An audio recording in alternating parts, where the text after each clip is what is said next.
باغیچے کے مالی نے 2 کھجوریں تھیں، دوسرا ڈول اٹھایا پھر کھجوریں ملی، تیسرا ڈول اٹھایا 6 کھجوریں لی، چوتھا ڈول حضور نے ڈالا تھا کہ رسی ٹوٹ گئی، ڈول کنویں میں گر گیا۔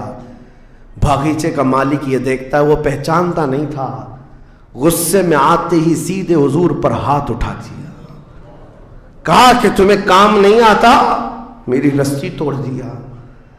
رسول کریم صلی اللہ تعالیٰ علیہ وسلم نے پلٹ کر کچھ نہیں کہا، وہ رحمت عالم صلی اللہ تعالیٰ علیہ وسلم تھے۔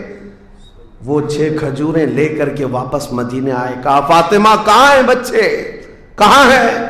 یہی 6 کھجوریں حضور نے لا کر اپنے منہ سے چبا کر ان بچوں کے منہ میں ڈالا اور کہا آج تک روئے زمین پر کوئی نبی ایسا نہیں آیا، 1,24,000 کم و بیش نبیوں میں ہر نبی نے اپنے ہاتھوں کی کمائی کھائی ہے، اپنے عمل کی کمائی کھائی ہے۔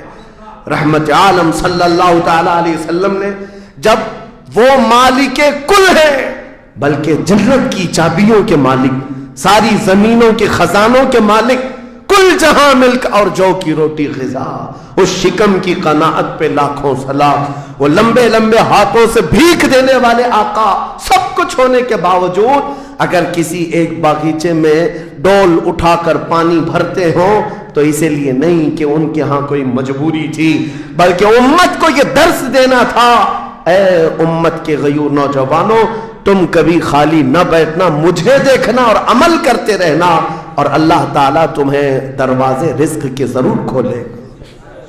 خالی بیٹھے ہوئے وقت برباد کرنے والے لوگوں کو میں اکثر یہ بات سناتا ہوں، اے میرے عزیزوں، مسلمان محلوں میں جہاں سے بھی گزرو حال یہی ہے، رات کو 4 بجے تک ان کے ہاں